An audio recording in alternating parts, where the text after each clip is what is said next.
बिस्मिल्लाहिर्रहमानिर्रहीम। लाखों करोड़ों दुरूदो सलाम मोहम्मद मुस्तफ़ा सल्लल्लाहु अलैहि वसल्लम और आले मोहम्मद पर। मैं हूं उमर दराज गोंदल। अगर कोई ये आपको खबर इस वक्त दे कि पाकिस्तान तहरीक इंसाफ और पाकिस्तान पीपल्स पार्टी के दरमियान इत्तेहाद की, तो यकीनी तौर पर आप कहेंगे कि ये एक नामुमकिन बात है।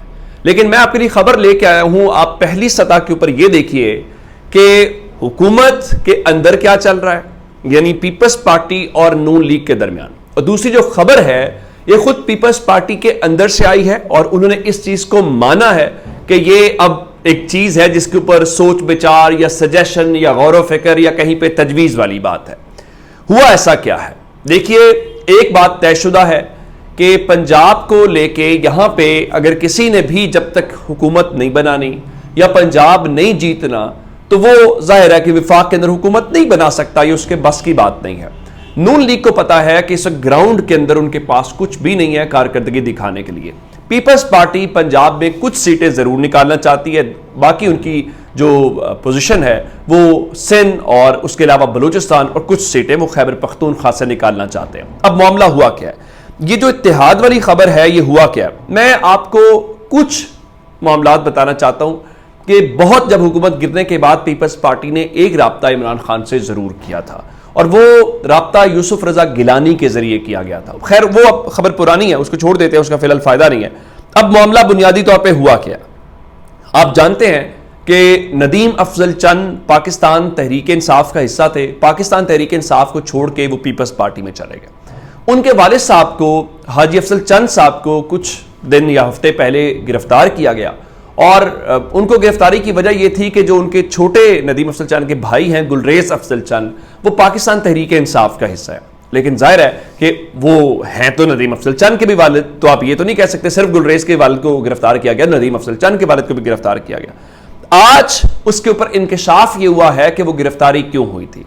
उनके मुताबिक पंजाब में जितनी ब्यूरोक्रेसी है उसको हुक्म दिया गया है कि आपने सिर्फ मुस्लिम लीग नून की बात सुननी है। मैं आपको बताना ये चाहता हूं मुख्तलिफ जगहों के ऊपर जो तरक्याती स्कीमें हैं वो लोग मुस्लिम लीग नून के जो इलेक्टेड भी नहीं हैं उनकी मर्जी या उनकी सजेशंस के ऊपर की जा रही हैं। अब जरा नदीम अफजल चंद ने गुफ्तगू की है जिसमें वो कहते हैं कि वो बड़ी संजीदगी के साथ ये सोच रहे हैं कि वो सियासत को ही छोड़ दें। अब इस सिलसिले में उन्होंने एक और जो बात की है, उन्होंने कहा कि जो उनके वालिद की गिरफ्तारी हुई उसकी एक जो बड़ी वजह है वो वजह यह थी कि एक मीटिंग्स हो रही थी पाकिस्तान पीपल्स पार्टी की और उस मीटिंग के अंदर उन्होंने ये कहा कि जनाब असल में हमें नून लीग को छोड़ के पाकिस्तान तहरीक इंसाफ के साथ इत्तेहाद कर लेना चाहिए। और उसकी वजह यह थी, उन्होंने ये बताया कि वहां पे पंजाब के अंदर जो इस वक्त एंटी नवाज शरीफ या एंटी PMLN वोट है वो बहुत ज्यादा है। वो कौन ले सकता है, तहरीक इंसाफ उसकी एक बहुत बड़ी बेनिफिशियरी पंजाब के अंदर है और वो खुद बहुत बड़ी पॉपुलर जमात है।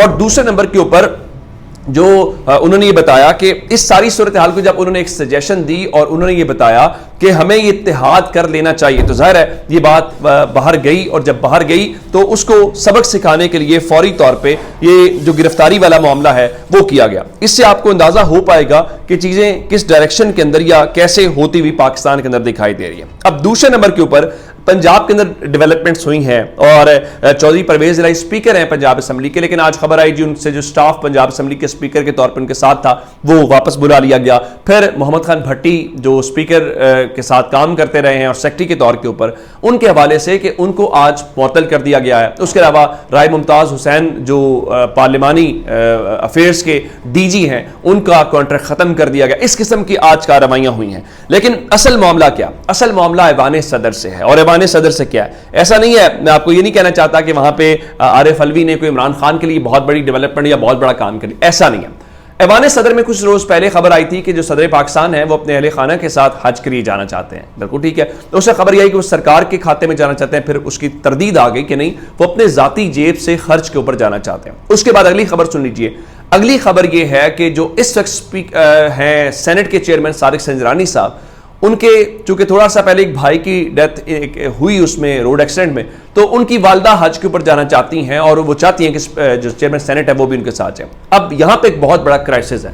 क्राइसिस क्या, क्राइसिस ये है कि अगर सदर पाकिस्तान जाते हैं तो उनकी जगह के ऊपर अब जो चेयरमैन सेनेट हैं वो कायम मकाम सदर के तौर के ऊपर काम करते हैं। और अगर वो भी चले जाएं फिर कौन है? यहां पे स्टोरी में ट्विस्ट आ गया है कि अगर सदर अवेलेबल ना हो तो चेयरमैन सेनेट आते हैं, लेकिन अगर ये दोनों ओहदेदार अवेलेबल ना हो तो फिर एक तीसरा ओहदा आता है और वो कायम मकाम या इंटरिम प्रेसिडेंट के तौर पे काम करते हैं। और वो कौन है? और वो है स्पीकर कौमी असम्बली। और स्पीकर कौमी असम्बली राजा परवेज अशरफ साहब जो हैं वो भी जाना चाहते हैं और उन्होंने भी इस सिलसिले पर तैयारियां मुकम्मल कर ली हैं। अब राइट नाउ एक पाकिस्तान के अंदर नया बहरान होने वाला है, और बहरान ये है कि अगर ये तीनों लोग हुकूमत कायल कर रही है कि इन तीनों में से एक शख्सियत बाहर ना जाए, क्योंकि इसके ऊपर आइन खामोश है कि अगर सदर नहीं तो चेयरमैन सेनेट नहीं तो स्पीकर, अगर ये तीनों ही ना हो तो फिर क्या होगा? इस मामले को लेकर भी हुकूमत परेशान है और आने वाले चंद दिनों के अंदर ये ऊंट किस करवट बैठता है ये भी हमें देखना पड़ेगा।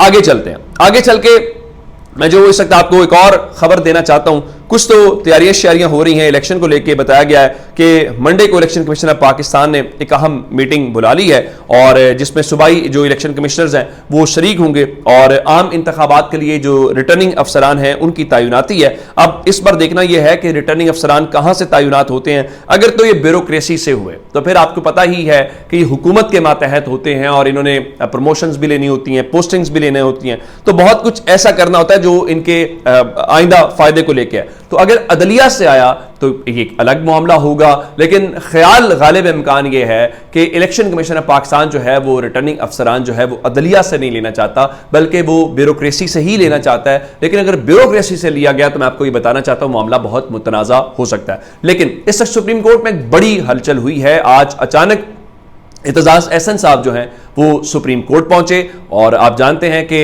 कल ही लतीफ़ खोसा साहब के घर जो कुछ हुआ वो हम आपको रिपोर्ट कर रहे हैं। फिर वुकला एक पूरी की पूरी तहरीक और यहाँ पे भी हुआ।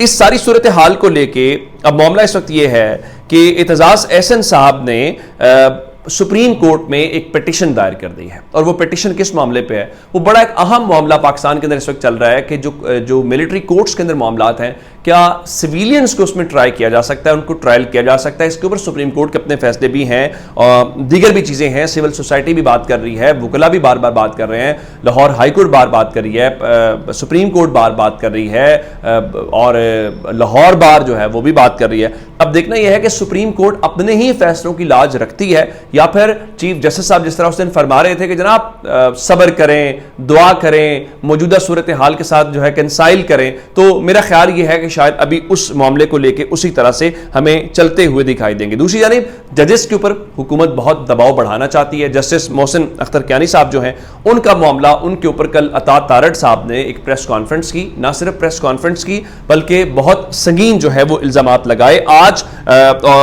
उस हवाले से जो Islamabad high court bar association है उनका रद्द-ए-अमल आया। उन्होंने इसके ऊपर शदीद मजम्मत की है और रेफरेंस को झूठा और बेबुनियाद करार दिया है। और साथ ही अब इसका मतलब यह है कि ये मामला एक एक करके हर वो जज जो इनकी बात नहीं सुन रहा उसको लेके ये जनाब हर सूरत चाहते हैं कि इस तमाशे को आगे बढ़ा। एक मामला मैं आपको और बताना चाहता हूं, फवाद चौधरी वाला है। इलेक्शन कमीशन को धमकियां देने का जो केस है उसके ऊपर फर्द जुर्म आयद करने की तारीख मुकर्रर कर दी गई है और 24 जून को बताया गया है कि अब वो आए और उनके ऊपर फर्द जुर्म होगी। और इलेक्शन कमीशन की जो FIR है वो 25 जनवरी को लाहौर से उनकी गिरफ्तारी भी हुई थी। तो इसका मतलब ये है कि ये मामला अगर आगे बढ़ता है तो वो फवाद चौधरी साहब जो कहते हैं कि कौमी असम्बली, सूबाई असम्बली का इलेक्शन लड़ना चाहते हैं और उनके मुखालिफ जो हैं वो काउंसलर भी नहीं बन सकते, तो ये एक नया ट्विस्ट आ सकता है इस पूरी स्टोरी के अंदर, एक नया सिनेरियो डेवलप हो सकता है। लेकिन इस नए सिनेरियो में से फिर क्या निकलता है इसके लिए थोड़ा सा हमें इंतजार करना पड़ेगा। अपना बहुत सारा ख्याल रखिएगा। खुदा हाफिज।